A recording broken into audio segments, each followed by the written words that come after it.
Bonjour, bienvenue sur commentphotographie.com. Aujourd'hui, je vais vous parler d'un domaine délicat, c'est savoir qu'est-ce que je dois faire par rapport à une photo. Est-ce qu'il est préférable de sous-exposer ou surexposer? Alors, beaucoup vont vous dire qu'il est préférable d'avoir une image légèrement surexposée, que l'histogramme soit tout à droite. Vous savez, sur l'histogramme, j'ai déjà fait une vidéo là-dessus, sur le site commentphotographie.com. Sur l'histogramme, comment ça fonctionne. Donc un histogramme, c'est tout ce qui est à droite va concerner les hautes lumières et tout ce qui est à gauche va concerner les basses lumières.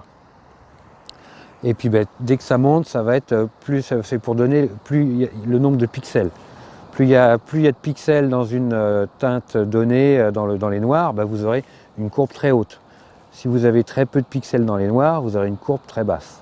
Et à l'inverse, si vous avez beaucoup de pixels dans les blancs, vous avez une courbe qui va être très très haute. Et s'il y a très peu, ça sera très bas. Donc voilà grosso modo dans les grandes lignes le fonctionnement de l'histogramme. Et donc beaucoup vont vous dire qu'il est préférable d'avoir un histogramme plutôt à droite qu'à gauche. Je dirais oui et non. Moi je ne suis pas tout à fait d'accord. Parce que sur une photo, un format JPEG, sur le format JPEG, parce que sur le RAW ça a plus grande valeur, sur le format JPEG, quand on est surexposé, quand on est blanc, ça veut dire qu'il n'y a plus rien. Il n'y a plus d'informations, c'est vide. Alors qu'à l'inverse, si on est sombre, si on est sous-exposé, il y a toujours des informations. Il y en a de trop. Donc, mais on peut arriver à récupérer quelque chose. Quand il y a trop d'informations, on peut récupérer de l'information. Quand il n'y en a plus, on ne peut rien récupérer. Donc, alors attention. Certains vont favoriser la surexposition. Pourquoi? Parce qu'ils vont s'intéresser aux basses lumières, pour ne pas être dans le noir total. Et ceux comme moi, où dans mon boulot je fais beaucoup de bâtiments, beaucoup de paysages, ça m'arrive aussi, je vais favoriser la sous-exposition. Pourquoi? Parce que pour moi les ciels sont importants. Je vais travailler en RAW, donc je vais pouvoir aller chercher les basses et les hautes lumières. Mais quand on fait du JPEG, je dirais je vais pouvoir aller chercher plus d'infos dans les basses lumières que dans les hautes lumières. Donc je vais favoriser systématiquement la sous-exposition. Donc là je vais vous en faire la petite démo. Je suis à la mer, je fais ma photo, hop. Donc voilà, là je suis sous-ex normalement, naturellement. Ouvrir mon diaphragme, 4/100 à f8. Je dirais voilà, j'ai ma photo normale. Donc j'ai le soleil en face, de 3/4 sur la gauche. Donc ça c'est une photo, je dirais à peu près, je vais faire venir l'histogramme, je suis légèrement surexposé. Donc je vais refermer mon diaphragme, on va se mettre à 4/100 à f10. Voilà, c'est mieux. Donc maintenant je vais surexposer d'un diaphragme, donc je vais partir de 3 crans à 7/1. Donc je vais surexposer d'un diaphragme, voilà, et je vais sous-exposer d'un diaphragme.